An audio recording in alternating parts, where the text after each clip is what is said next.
What's up, guys? Welcome to the Line Change, and we have a very special guest joining us today, Izzy Cheung from the Hockey News. Joining us, welcome Izzy. Welcome to the Line Change podcast. How are you doing today? Well, first, thank you for having me. How am I doing? Doing well. Kind of just winding down from the PWHL draft for me and gearing up for the NHL draft, which is of course next week. So we're in the preliminary stages of getting back into the busy hours. So we're getting there. It's been interesting. Definitely. Well, for those of you that may not know who you are, introduce yourself. Let everyone know what it is that you do. What do I do? What don't I do at this point? Honestly, that's what it feels like. So pretty much I cover both the Canucks and the Goldeneyes for the Hockey News. So they're at the rink, they're at the games, providing anything from in-depth features to just quick news releases and such. Pretty much, if you're looking for a place for Canucks and Goldeneye stuff, check my stuff out. Is I guess all I can say to that. Izzy Cheung 37 on X, same user on Instagram. So yeah. Did you have a favorite team growing up? As a kid, yeah, I would say the Canucks. I mean, born and raised in the Vancouver area, right? Just in Coquitlam, so being local, right? You kind of gravitate towards the local team, of course. On that note, did you have a favorite player growing up? This is going to be a very interesting way of describing this, but Marcus Naslund was my favorite player growing up, but I only actually ever saw maybe 4 or 5 of his seasons with the Canucks live, just because I'm 24, so I didn't get to see all of it. But just kind of growing up and like as a young kid, my parents would take me to games, right? And the West Coast Express era was that was what was going on when I was like a little baby when I first started going to games. So just based on that, kind of gravitated towards him. That's a good one. I grew up watching him too. So back in the 90s. On another note, is there a favorite player that you've maybe spoken to, covering the team or gotten a chance to interview? Oh, that's a good one. Everyone is pretty good to talk to in terms of, just talking about even non-hockey related stuff, right? Like everyone's pretty easy. Recent in mind for the Canucks, Teddy Bluger, we had a really good chat a couple months ago towards the end of the season. Tom Villander as well, good guy. Honestly, you pick and choose. There's a lot of good characters in that locker room right now, and they're all, pretty willing to talk about some things. Yeah, I heard Jake's quite the talker. From your guys' podcast. Yeah, yes. DeBrusque. Yes. Speaking of your podcast, obviously we know you're a Botchford Project alumni. Just tell us a little bit about your experience going through that and just what that was like. Yeah. Are we going all the way back to Botchford Project Day? That this might be a long one, but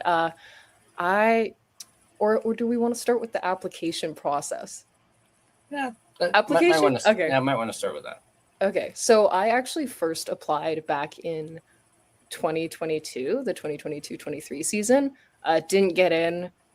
Still a great handful of candidates that came out that year. Didn't get in though. And kind of at that point, I was like, I want to try again, but I didn't really know where to go from there. So did a little thinking on it. Fast forward to 2023, 24, project opens up again. And that's when I was kind of like, my last year pitch, I had put a little bit of thought into it, but I didn't really feel like it was a story I wanted to tell, but it wasn't something I was overly like committed to, right? So when my second application time rolled around, I was kind of like, okay, what's something I really want to like, I don't want to say resonate with, because obviously I'm not a hockey player. I've never played in the NHL, but something where it's kind of like you see a story and you kind of like identify with it a little bit and want to kind of share that, right? And so workshopping that kind of led me to a few different ideas. one of my initial ones that I had thought of was talking a bit about Philip Hronik, right? And kind of, I guess, him being Quinn Hughes's D partner at the time. What is it about him? You know, like you've got Hughes sometimes because of all the shiny, you know, like everyone talks about Quinn Hughes. Not everyone talked about Philip Hronik at the time, right? And so that was something I was kind of like, that's interesting to me. That was one of my ideas. I think I had 4 that I initially ended up pitching, but that was one of the ones I talked most about. The other one was, of course, the story I ended up writing about was Nils Höglander and kind of coming from a hot rookie season in 2020, 2021 to going back to the AHL to scoring 24 goals in 23, 24, right? That's the one I eventually landed on. And that was kind of the one that after a little bit of thinking, I was like, you know, people have talked about it. And I believe, if I remember correctly, there were people who had actually written about him for the Botchford Project before. But to really dig into what he went through in Abbotsford and kind of seeing the process that it took to get there, I don't know if that was something that people had kind of picked up yet. And I was kind of like, that's something that interests me. I kind of want to see where I can take that, right? And so that was a big component of it, is identifying with the pitch that I eventually settled on. Another part that I found I didn't focus on as much in the first round of applications as I did the second round was the kind of telling my story itself. Because if I remember correctly, I believe there's a little section that kind of says, tell us about you and why you want to apply for this, right? That was the part that I kind of didn't focus on as much in the first round, that I did a lot more in the second round. And I do think it helps. But pretty much just, I went a bit into my history with the Canucks, you know, like as a kid kind of watching and growing up and then getting to here, right? So that I think, I guess I don't know for sure, but like kind of putting those tie-ins, I think ultimately helped my application get accepted. And then here I am today. Crazy road, but so yeah. I guess what I would say is like, I know a lot of people who've applied for the project who have been rejected a couple times, and it's honestly, I feel like not at all a slight to you, right? It's always one of those things where, you know, take a look at what you did the first time around, pick out some things maybe that you want to work on the next time around. It's never like a case of, oh, I failed, right? It's like, what can I do better next time, right? And so, yeah, the little piece of advice to everyone who's thinking of applying this upcoming season. But yeah, and then the day itself, I don't even know where to start. The day itself, I got to meet my lovely Botchford Project companions for the day. Ian Wilson, who's doing a lot of stuff in the BCHL right now with their communications department and broadcasting, and of course Tyson Cole of Canucks Army. Those two guys really helped me through the whole day, I would say. And just being able for the three of us to kind of experience that together is really something that, and I'm sure I speak for pretty much everyone who did the project when I say that, like, the bond that you create with the two other people that you end up doing it with is like, words can't describe, right? It's like this thing that you, life-changing pretty much thing that you all go through together. And it's just really neat to think about. But the day itself was, I want to say life-changing again, just because I'm like lost for words at what it is. But yeah, pretty much life-changing. I mean, to meet all these giants in the industry and to learn from them as well, it's super meaningful. And I know, personally speaking, as well as for other people, it's something that honestly you probably will never forget, right? And it means so much just to feel welcomed in that room by these people who, for me, for example, have grown up reading, right? Like, I don't even know how old I was when I started reading like Ian McIntyre's stuff or Thomas Drance's stuff, right? stuff like that. Just being able to interact with them in person, to learn things from them in person, is just goes miles, right? And again, to anyone who's thinking of applying, anyone who's interested in taking that step into the sports media world in Vancouver, that is the opportunity. Yeah, absolutely. And actually, Tyson, good buddy of the podcast. I've had him on at least once, and I've met him too in person. He's a great guy. And yeah, obviously we know Quads is also an alumni, another friend of the show as well. I've had Quads on a couple times. So yeah, a lot of great people have come out of that program, and of course, the whole basis behind it. Jason Botchford and whatnot, and what he did for this community, for the media here in Vancouver. I just think it's a great thing, and I'm glad that the Canucks are continuing to do it, as well. Shifting over to the Canucks a little bit, just your initial thoughts on how this new regime of the Sedins, Johnson, and I guess you can throw Manny Malhotra in there too, just on them taking over the Canucks, moving on from the Rutherford Alvin era to the Sedins and Ryan Johnson era, and everything that we've heard so far up until this point from them. I mean, I feel like it's easy to say optimistic, just because, I feel like with the Canucks, when it comes to change, a lot of people view change as good, right? Whether that's fan base, media, etc.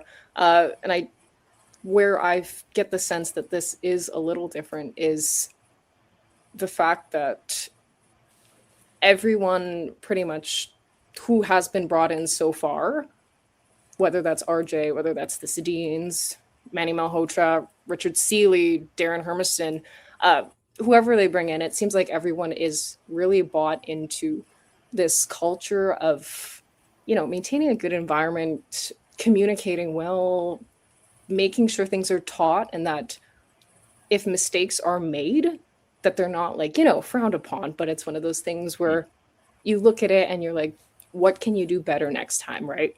Like, they're not expecting this team to be perfect. And I think one of the big things about fully declaring it a rebuild is opening the door to say that, mistakes are going to be made and that's okay. Whereas in previous seasons, you kind of see it as, okay, this team is technically supposed to be retooling or gunning for playoffs, right? We even saw that last season where it was like people were, no one's going to say rebuild, but their trajectory, people are thinking playoffs. But then, when you slip and slide a little bit and you end up like a couple points out of a wild card spot, for example, people are going to look at mistakes very differently. I think having this title of rebuild on the team now is going to help you kind of see the mistakes and go, that's not a bad thing, especially right now. And I think having this group in place where they kind of like, I don't want to say they know that, like, they know they're not supposed to be perfect right now. And even some of the things they've said, for example, like, they want someone in the room like Malhotra, for example, who, the term isn't coming to me right now. You might have to cut this out, but there was a quote. I don't remember what it was.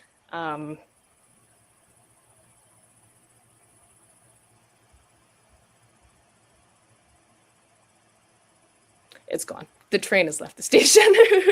Okay. Sorry about that. It's all good. We know RJ's been really preaching patience a lot lately. We've been hearing that word a lot lately. So he seems to understand, listening, is going to take time. It's going to take patience. And that's not something that Canuck fans are really used to hearing, the word patience, because we know this ownership group is not very patient.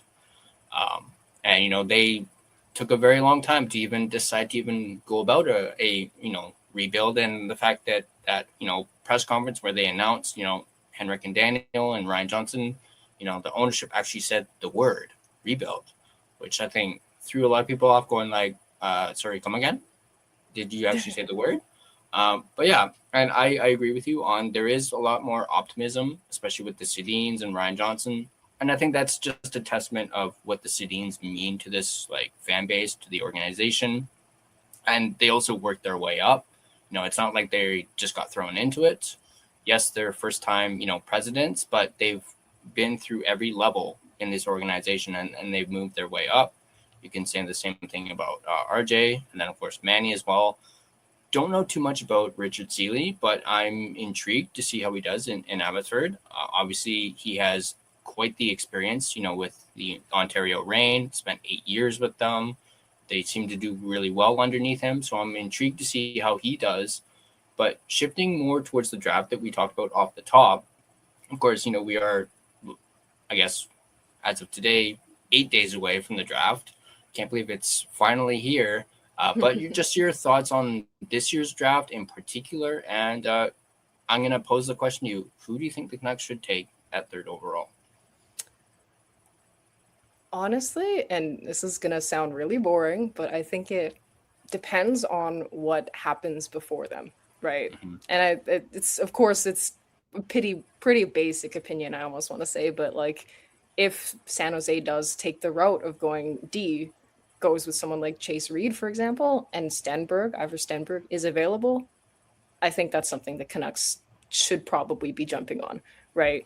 Of course, if in the event that Stenberg does end up in San Jose, all roads seem to point towards Caleb Malhotra becoming a Vancouver Canuck under head coach / dad Manny. But honestly, I feel like a lot of it is dependent on what happens in the 2 picks before them. Agreed. I agree with you 100% on that. I feel like San Jose kind of holds the power there. Yeah. And, they could very well go with the defenseman. Maybe they don't. Maybe they go with Stenberg. It's up in the air. I think they could go either way.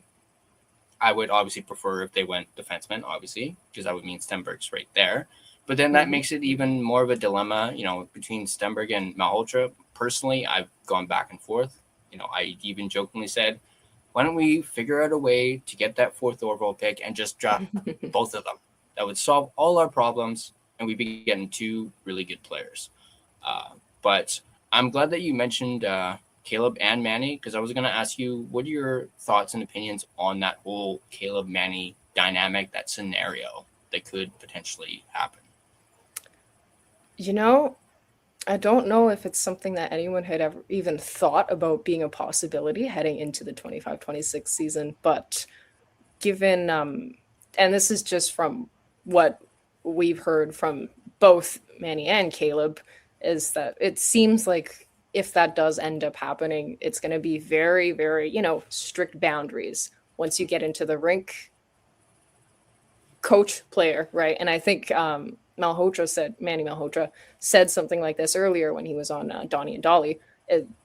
In the rink, coach and player. Outside of the rink, father, son, right? And I feel like that's a line that they're going to establish very early on. If Caleb ends up being drafted by the Canucks, it's going to be established early on, and it's going to be something that if this is a dynamic that ends up being something the Canucks have to consider, it's going to be something that, they need to put in place.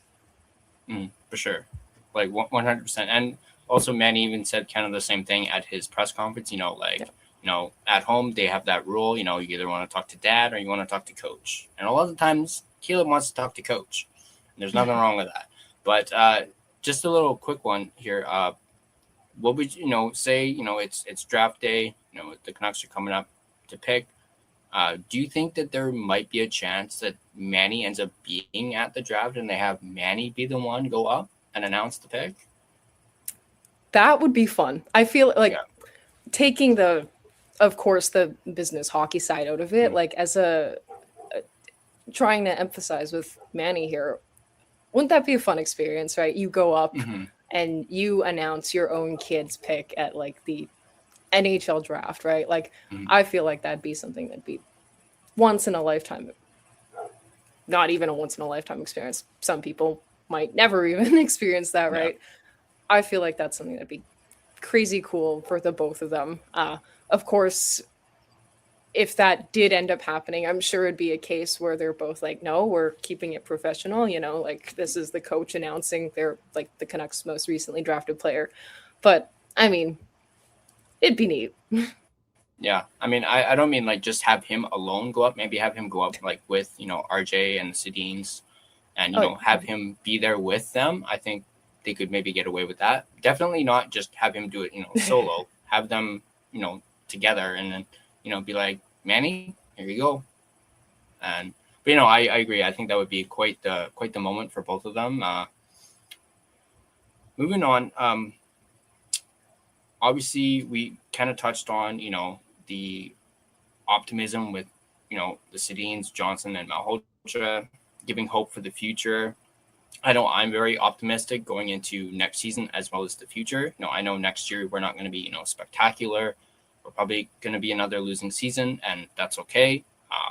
But I do feel very optimistic about the future and with them in charge, especially with what we are just coming out of when it comes to Rutherford and Alvin and all the drama. Granted, there could potentially be a little bit of drama because of the whole Caleb Manny thing, but personally, I don't think that will be an issue. But let's shift over a little bit to the Goldeneyes. And of course, as I mentioned earlier, the draft happened yesterday. Goldeneyes selected first overall, which was fantastic. At least one Vancouver team gets the first overall pick. First, of course, Vancouver pro hockey team in history to pick first overall. Yeah, and they end up going with Harvey, who was, I guess, I didn't pay too much attention to the PWHL draft, but she was like the consensus number one. And I went with her. Your thoughts on them going with Harvey first overall? I feel like the minute they earned the first overall pick with the gold plan points, it was a no-brainer that they were going to go with KK. It's she's one of those players that she's going to make an impact right away the minute that she steps out on the ice. I think Vancouver knew that. I think everybody around the league knew that, especially after her performance at the Olympics, for example. Of course, there's much, much, much more than that. But on that specific stage with all of the hype surrounding that, to put up, to lead scoring period as a defender at the Olympics, right? And then to win gold and then top that off with a Patty Kazmaier, which is the best women's hockey player in the NCAA for a season. Top that off with that, and then to be named the IIHF top player of the year on the same day as draft day. She's very much one of those players that I know a lot of people have been comparing her to what Quinn Hughes will bring to the Canucks, but in some ways I almost want to argue that she's going to do more than that. Especially with how the league is growing right now. She's going to make a massive impact, not just on Vancouver, but on the league as a whole. And for Vancouver fans, it's going to be very exciting to see. I mean, this is your second year and you've got a generational player. And I don't toss that term around lightly, but you've got a generational player coming up, and it's going to be an exciting season. Absolutely. Absolutely. How do you think the Goldeneyes fared in the rest of the draft? I think when you look at how the expansion went across the PWHL as a whole, because of course the league did introduce 4 more new teams recently: Detroit, San Jose, Hamilton, Las Vegas. Because of how expansion went, Vancouver did end up losing 2 defenders. And because of that, that did end up being a little bit of a priority heading into this year's draft. And of course, you're going to select KK first overall, but to get a player, for example, in the 3rd round, like they did with Jules Constantinople, who is more on the defensive side, but can kind of jump up and contribute to the play when needed, very timely in that sense. To add someone like that is going to be very strong, very good, especially given the losses that they've kind of sustained through expansion. And to add a player like Ashley Messier as well, of course, Messier being cousin of Mark Messier, but besides the point. But to add another depth defender like Ashley Messier as well, it's going to be good for their depth. And then also Thea Johansson, who led the University of Minnesota Duluth in goal scoring, for example, 17 goals in 30 games this season. To add someone with that scoring touch is going to be good for them, especially given that throughout the season, their offense, specifically at forward, wasn't always the most consistent. So to add someone like that who can contribute in that way is also going to be very good. And then just to round out their goaltending with someone who can come in and slide in at third. Of course, with there being 4 new teams, you have no idea what the goaltending picture is going to look like heading into next season for every team. Of course, the Goldeneyes do have their 2 goaltenders in Emmerich Smashmeyer and Kristen Campbell right now. But to have a third is always going to be important, especially if injuries arise and such. So to add a goaltender like Katie Dessau in the 4th round, it's good. A lot of depth pieces, but a lot of pieces that can also kind of step up and contribute when needed. Mm-hmm. Of course, and of course, we also know that they re-signed Sarah Nurse. I thought that was pretty big for the Goldeneyes. Obviously, she's one of the more well-known players. Obviously, I obviously know who she is. I think that was a big get. A year ago when the team was first, brought in. She was a big get for the Goldeneyes, and just to hear that she's re-signing with the team, obviously she enjoyed playing here. And your thoughts on her re-signing with the team? I think with the way expansion was going, a lot of people were preparing themselves for the possibility that she might not return, given there was a 3rd team in Ontario, right? And of course, her being from Ontario, there's that connection, right? But the fact that she did re-sign here, I think, if anything, kind of speaks to the culture and like the energy and atmosphere they have in that locker room. Of course, that team is very tight. Like, they're all very good friends with one another. And to have a player like Sarah Nurse back from an on-ice perspective, it's going to mean the world, especially given throughout last season, the Goldeneyes did have some issues at center depth on occasion. So to have her back, someone who can really contribute to both sides of the game, right? She tied with the team leading goals, for example, right? While still missing almost half the season. To have someone like her back who can also pitch in defensively, plays on the PK, stuff like that. To have a 2-way forward like that, hopefully playing a full season. Of course, she was injured a little bit last season, but to have her for a full season is going to be huge. And especially with the additions that they've already made in the draft, again, it's going to be an exciting season and hopefully better results than this year. Mm-hmm. Yeah, for sure. Quick, I forgot to mention before. Crap! No, I just lost it. No, you're all good. That's okay. You're all good. But I'm glad you mentioned the following season because I was going to ask, how do you think the Goldeneyes will do next year? Obviously, with the addition of the expansion teams, and do you also think that the league might continue to expand, even though they just added 4 more teams? Okay. I'll answer the expansion part first. I think right now it's in their best interest to just stick with 12 for now. I do have a feeling that they are eyeing more expansion in the future. I just don't think it should be like a case where all of a sudden next year they're adding 2 more teams or 4 more teams, right? That's one of those things where, of course, we kind of seen it a little bit throughout online discourse and such where, say that you are a new Goldeneyes fan and you really love Nina Jobe-Smith, for example, you buy Nina Jobe-Smith's jersey, and then next thing you know, she's on PWHL Detroit, right? Or if you're even a fan of, say,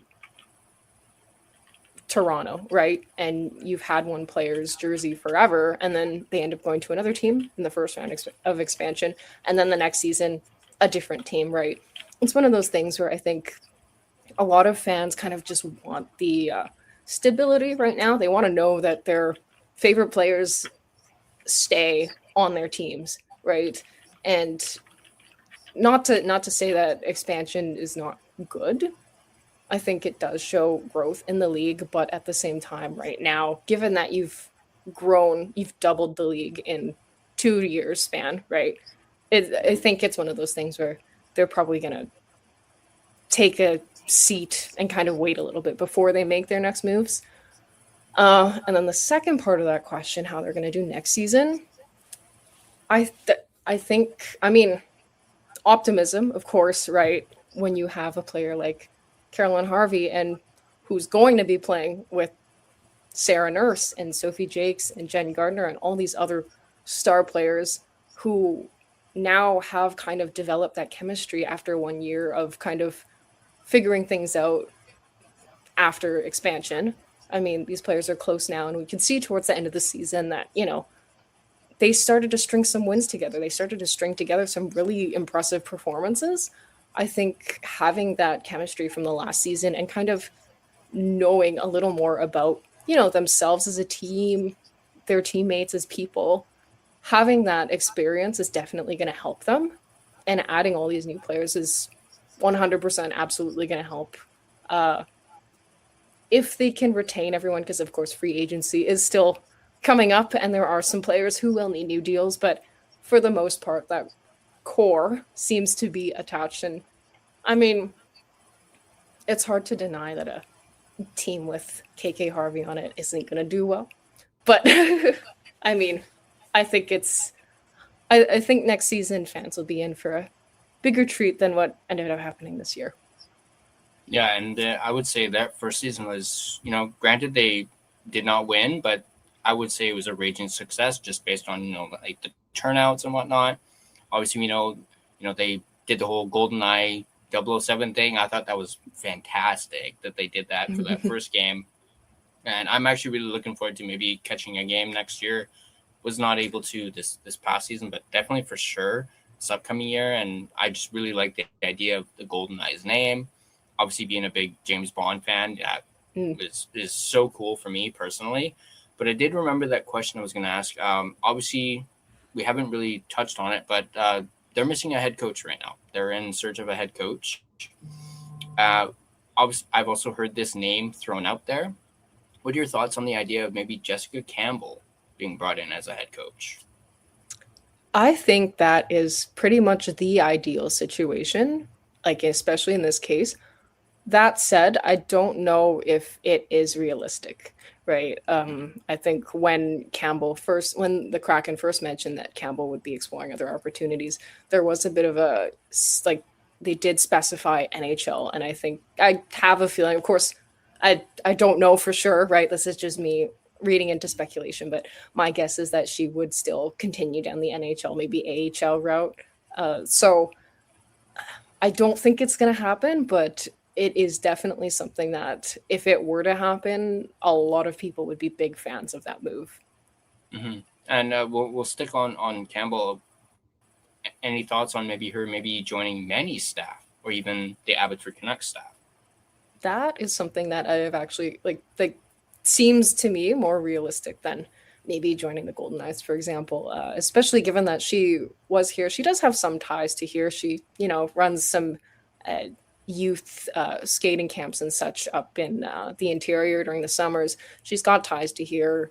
And of course, we know that Manny Malhotra is currently looking to fill his bench, as well as the Abbotsford Canucks are currently looking for a head coach. Maybe that's an option for her. Who knows?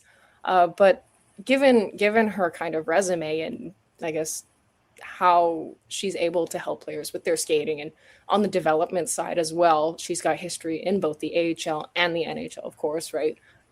It's one of those moves that I definitely think would be neat, and I'm sure that the Canucks have looked at and are like maybe, I don't want to say considering, but something that has crossed their mind. So yeah.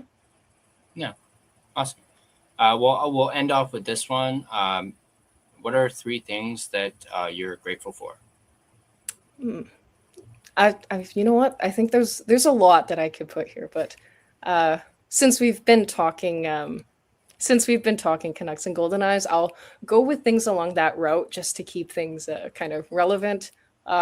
Grateful for the fact that the Goldeneyes have KK Harvey and the rest of the 2026 PWHL draft class joining them hopefully next season. Of course, contracts need to be sorted out and such, but having those players in their organization is going to be huge. I'm thankful for oh, do I want to keep this Canucks and Goldeneyes or do I want to? Yeah, sure. I'm thankful for that for the fact that I get to cover both of these teams for a living. I mean, it's always so surreal just kind of stepping into the rink and seeing that logo and being like, hey, like this is what I do for like this is my job, right? That's Mhm. always something that I'm eternally grateful for, and I'm grateful for you for having me on today, just to have me talk and just word vomit all over the screen. uh, Yeah. it's always nice seeing creators kind of come up with their own platform and be able to talk everything, and it's just I'm always so happy to see that and to help, and like watching the little interactions throughout the community is always so great. So Yeah. we'll Yeah. go with those. This is completely new for me. I used to not be okay with talking in front of a camera or even in Mm. front of a crowd, and yet I'm been doing this for about a year and a half now, and it's all I want to do. So, uh, yeah, it's funny how things can change like that. But yeah, this has been great. Before we sign up, quick important message from our sponsors over at DraftKings. Then, yeah, it all comes down to this: a best of 7 battle, and DraftKings has you covered every step of the way. The DraftKings Sports app is now available in all 50 states and includes all markets. Sweat every shift of the series all in one place with one app. New DraftKings customers sign up with code THPN, spend $5 to get 200 in rewards within 21 days. That's code THPN in partnership with DraftKings. The crown is yours. Bet with DK Sportsbook. Gambling problem? Call 1-800-GAMBLER. 1-800-MY-RESET. New York, call 877-8-HOPE-NY or text HOPE-NY. Connecticut, call 888-789-7777 or visit ccpg.org. On behalf of Boot Hill Casino in Kansas, that text pass-through may apply in Illinois. 21 and over. Void in Ontario. Event contract trading with DraftKings predictions involves risk of loss. Sportsbook bonus bets expire in 7 days. $50 in predictions dollars issued weekly for 3 weeks expire in 1 year. Redeem one non-withdrawable reward. Availability varies. Predictions offer void in New York. Ends June 28th. Terms at dkng.co/audio. All right, well, there we go. Well, if you guys enjoyed this video with Izzy Cheung, on your way out, you can like the video. You can subscribe to the Line Change. You can also check out Izzy on I will have her socials in the description down below. Check her out at the Hockey News. I'm actually good friends with Wit and Chow, so I know Oh, he's working with okay. News, so he'll probably be happy to see this. And also you guys can become a member of the Line Change if you wish to do so. Get exclusive perks, members only videos, some behind the scenes stuff, and access to, or I should say, early access to videos just like the one you're watching. Izzy, this has been fantastic. Thank you very much for doing this. It's been a pleasure. Looking forward to talking to you maybe throughout the off season, going into the season, and obviously talk to you more when the Botchford Project gets rolling, probably. And yeah, this has been great. Great talking to you. Great officially meeting you. And yeah, thank you guys for watching. Again, check Izzy out on the Hockey News. She writes some fantastic stuff. Like I said, I'll leave a link to her articles in the description down below. Any parting words, Izzy? Just thank you. I mean, thanks for having me on, and really appreciate your curiosity in both the Botchford Project, the Canucks, and the Goldeneyes. And thank you for giving me a platform to talk about it on. And maybe, who knows, if you have Witten on, you have me on, got to get the whole THN group on some point. Yeah, absolutely. I'll for sure write that one down for sure. Have Wit, Izzy, and Adam on all at the same time. That sounds like a great idea. But once again, thank you guys for watching, and I'll catch you. I'll catch you guys in the next video.